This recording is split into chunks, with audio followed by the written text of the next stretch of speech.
Il y a une technique de respiration simple et accessible qui te permettra de t'entraîner plus fort et plus longtemps tout en réduisant la difficulté de tes efforts et en optimisant le fonctionnement de ton corps. Dans cette vidéo, on verra comment tu peux utiliser cette technique de respiration pour littéralement changer la manière dont fonctionne ton corps dès aujourd'hui et sans matériel. Tu comprendras comment cette technique peut t'aider à mieux oxygéner ton sang. Et non, ce n'est pas en respirant plus vite. Et pourquoi tu as tout intérêt à la mettre en pratique, peu importe ton âge ou ton niveau d'entraînement. Mais d'abord, voyons comment la respiration peut avoir un tel impact sur le fonctionnement de ton corps. Pour ce faire, imagine la centrale de chauffage d'un des grands bâtiments que tu vois là-bas. La centrale de chauffage, elle est extrêmement importante, notamment pour le confort des occupants. S'il n'y a plus d'air chaud qui circule, les appartements ne sont plus chauffés, les pièces ne sont plus chauffées et les gens à l'intérieur, s'il fait froid, ils vont pas vraiment apprécier ça.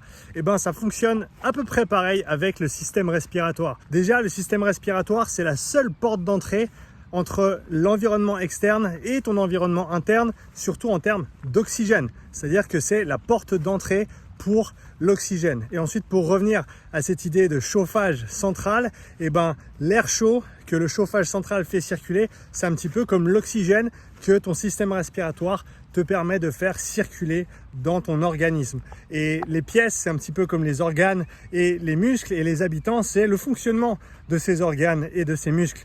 Et donc, si on n'a pas de chauffage central, les occupants, ils vont avoir froid. Et le système respiratoire, c'est lui qui alimente tout ton corps en oxygène. Et ça ne s'arrête pas là, parce que ce qui est fascinant, c'est que ton système respiratoire, il va avoir une influence directe sur ton système nerveux, ton système cardiovasculaire, on l'a déjà vu, ton système musculo-squelettique. Donc tous les grands systèmes physiologiques qui sont absolument fondamentaux au fonctionnement de ton corps sont impactés d'une manière ou d'une autre par ton système respiratoire. Maintenant qu'on comprend l'impact du système respiratoire sur le reste de ton corps, on va voir pourquoi, contrairement aux croyances populaires, respirer plus rapidement ne va pas t'aider à mieux oxygéner ton sang et pourquoi cette hyperventilation peut même avoir un impact négatif sur ta santé et sur tes performances. Avant ça, je te rappelle que ce jeudi 15 février à 19 h, j'organise une conférence gratuite sur la respiration durant laquelle je vais te partager mes trouvailles de ces 5 dernières années, de toutes mes recherches dans la respiration, de mes interviews avec des spécialistes de la respiration sur mon podcast et également de tous les tests de terrain que j'ai effectués avec des centaines d'athlètes et coachs que j'ai pu former et entraîner. J'ai préparé quelques cadeaux sympas, mais ils seront uniquement disponibles pour les personnes qui participent à cette conférence. Donc n'attends pas et inscris-toi gratuitement avec le lien dans la description. Alors comment se fait-il que la respiration rapide ou l'hyperventilation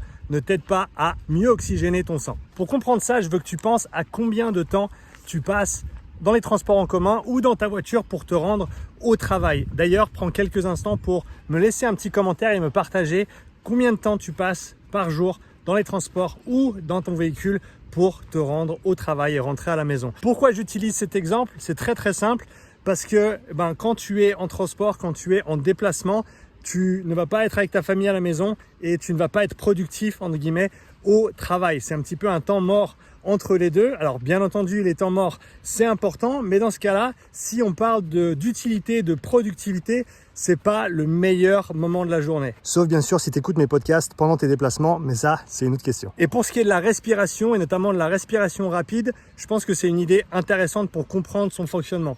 Plus tu passes de temps dans les transports en commun et en déplacement, et moins de temps tu vas passer au travail ou à la maison. Et pour la respiration, plus tu respires rapidement et plus tu vas augmenter ce qu'on appelle l'espace mort. L'espace mort, c'est tout simplement le volume d'air qui ne va pas rentrer en contact avec les alvéoles ou qui va alimenter des alvéoles qui ne sont pas perfusées, qui ne sont pas alimentées en sang. C'est un petit peu du volume que tu bouges mais que tu n'utilises pas. C'est du volume gaspillé si tu veux bien.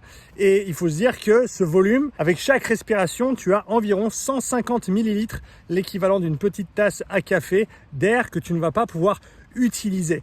Et il faut multiplier ce volume par le nombre de respirations que tu prends. Et donc en respirant très rapidement, ce qui va se passer, c'est que tu vas drastiquement augmenter cet espace mort et donc le travail que tu effectues dans le vide. Un autre angle sur la respiration rapide ou l'hyperventilation, c'est qu'on sait maintenant que notre perception de l'effort, la difficulté qu'on perçoit de l'effort qu'on est en train de fournir est intimement liée, intimement couplée à notre fréquence respiratoire.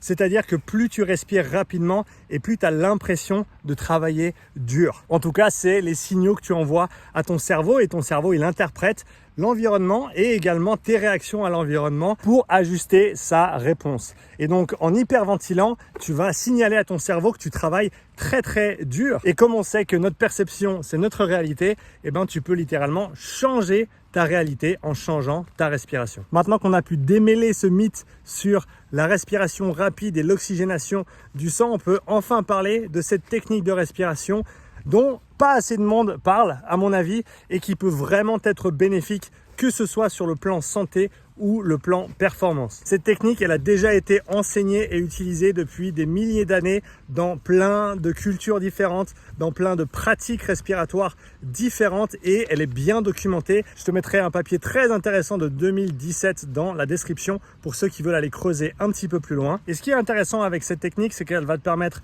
de mieux oxygéner ton sang, de réduire la difficulté de l'effort perçu, d'optimiser le fonctionnement de ton cœur, de réduire ta sensibilité au CO2 et même d'augmenter ta tolérance aux entraînements intenses. Et cette technique, c'est tout simplement la respiration lente. Et cette technique, tu peux la mettre en pratique dès aujourd'hui, que ce soit au quotidien ou simplement en marchant ou même durant tes entraînements de basse intensité, ta zone 2, ton endurance fondamentale. Et l'idée est simplement de consciemment ralentir sa respiration et également augmenter la profondeur de chaque respiration. Donc en gros, tu veux respirer plus profondément et aussi plus lentement.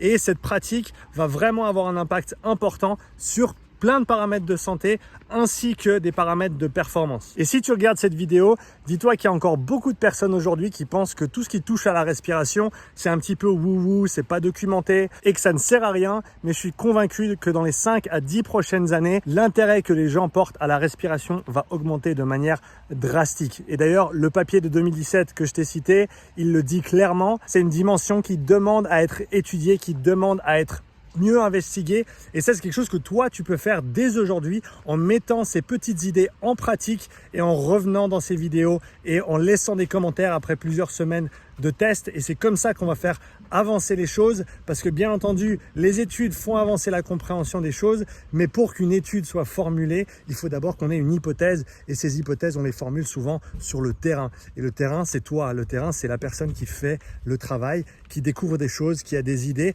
et c'est à partir de ces idées qu'on peut formuler des études pour investiguer de manière un petit peu plus concrète et un petit peu plus contrôler certains phénomènes. Donc ce qui t'attend maintenant, c'est de la pratique.